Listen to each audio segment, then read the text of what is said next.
Yes, Mr. Chairman. We have several people. We'd like to remind speakers to please state your name and your township or residence, and you will receive 3 minutes. The first on the list is Matthew Deck.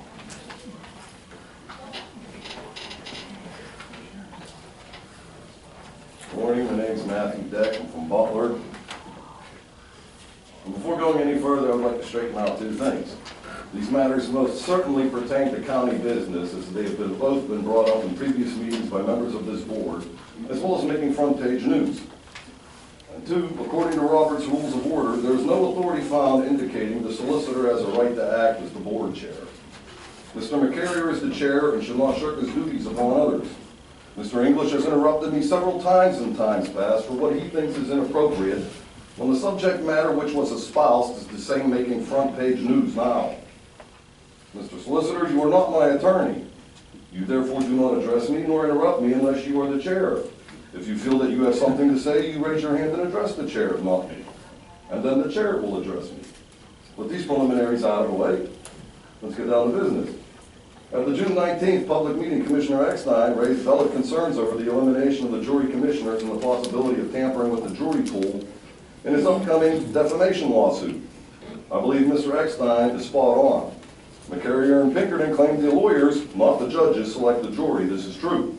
But the plausibly tainted pool from which they would choose would be selected by court administration overseen by President Judge Dorr, who has attacked the commissioner in times past.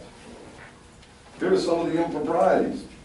1, Judge Dorr was accused of impropriety and corruption like unto what occurred in Luzerne County, and an investigation was requested upon his conduct. Mr. Deck, unsubstantiated allegations against Judge Durr are not appropriate comment. This right here, I am the chairman, and what you bring up, illegal. Mr. Dorr was not charged with anything like happened in He was Luzerne accused, County. but he did make statements. Luzerne County, the judges were tried and they were found guilty. Butler County, Judge Dorr has never been tried for anything that you're allegating. Once again, So would he you was please accused. sit down? and this You're was out of written order. in Sit down. You're done. Anything to cover it up. Hello there, once again, I'm Matthew Deck. I'm sure you're probably wondering, just what is it that the Butler County Commissioners did not want you to hear? Well, this is what I got to say, and I'll say one thing right now. If you believe in the Constitution and the Bill of Rights, you ain't got to look over to Washington, D.C. and the abomination that he's turning around and trying to turn this country into. You can just look right here. You have a First Amendment right to address your grievances. These grievances were being addressed according under the Constitution, but yet unconstitutionally denied. Why? Here's the rest of what should have been presented to the people of the county this morning, which was forbidden. There are some of those proprieties that I brought up about Judge Dorr, and he's only the beginning. Judge Dorr was accused of impropriety and corruption like unto what occurred in Luzerne County, and an investigation was requested upon his conduct. Judge Dorr's own statements were, quote, taken from the Butler Eagle, "The allegations made by Mr. Vizdak are completely and totally false. It is my intention to take legal action against the maker of the allegations. Having been a judge for over 25 years, I have been the subject of false allegations before.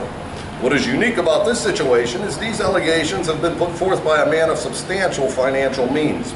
Most upsetting to me of these allegations is that they tend to undermine the integrity of the court system of Butler County."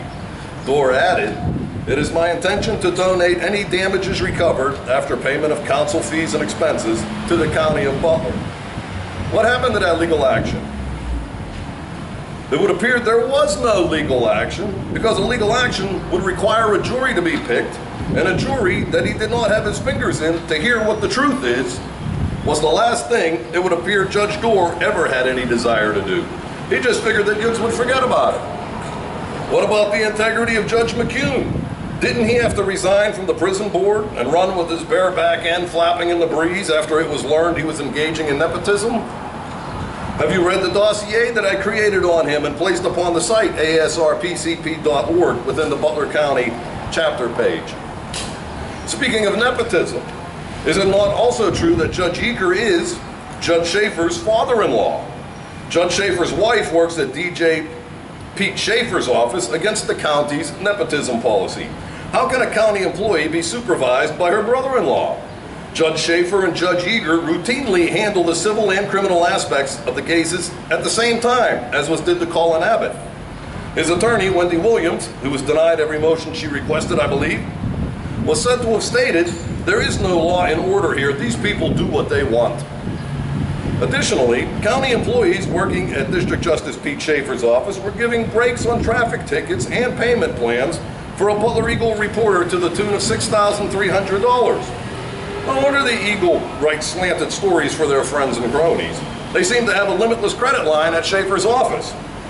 Tom King and Alexander Lindsay, who automatically decided, out of the goodness of their hearts, because they love the integrity of this court, decided to attack Mr. Eckstein for his concern over the possibility of tampering with the jury pool.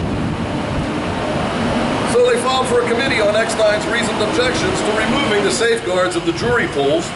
They have some very bright feathers on their headdresses as well. Tom King was the attorney that was not only conspiring with Jane Orey, he was actively engaged in the criminal activity that landed her in jail. And Alexander Lindsay is the attorney that, in breach of fiduciary duty, sat with his legs spread, sucking on a lollipop while ADA Studenti breached his client's confidential mental health records in an attempt to tamper with witnesses. And then we have Joe Smith, a current public defender and former law clerk of Judge Dorr, who testified he was also heavily involved in the crimes for which cause Jane Orey is now doing time for. The only difference between them and Jane Orey is they were granted immunity like good rats to rat out their boss, but they were every bit as criminally involved in criminal activities as she was, and they're in here working here on taxpayer dollars. And Mr. Eckstein has no reason to question the potentiality for corruption in an environment such as this? No. Not according to McCarrier and Pinkerton. They're absolutely offended. Interestingly, Tom King was Sheriff Rickard's solicitor at the time. He was engaging in illegal activities with the sheriff's wife on behalf of Worry. In fact, my question is, who are these 25 attorneys that see nothing wrong with anything which I've noted and desire to attack Mr. Eckstein for questioning the integrity of their above writ? But I'm sure that the Masonic-run Butler Eagle will get to the bottom of this by questioning those 25 attorneys. Why they perceive the above described atmosphere as wholesome and healthy under judicial integrity. Yeah, when pigs meant for the barbecue pit below sprout wings and ascend to heaven, and Freemasons break their unholy vows to each other to uphold the Constitution. Lastly, I desire to bring you people, as well as the commissioners, out of their Stone Age ignorance as pertaining unto computers. Any computer can be hacked. You never knew that, did you, McCarrier and Pinkerton? Why then would you place the lives and fortunes of Butler County's residents before the courts at the mercies of hackers? People of Butler County, you need to wake up, just like the people of America need to wake up as what's going on in Washington, D.C. These people right here might be a molehill compared to the mountain down there, but it's time to wake up and give some responses and let these people know that you're watching their actions and that there are others who are watching them too, and their activities do not go unnoticed. Thank you. Have a good day.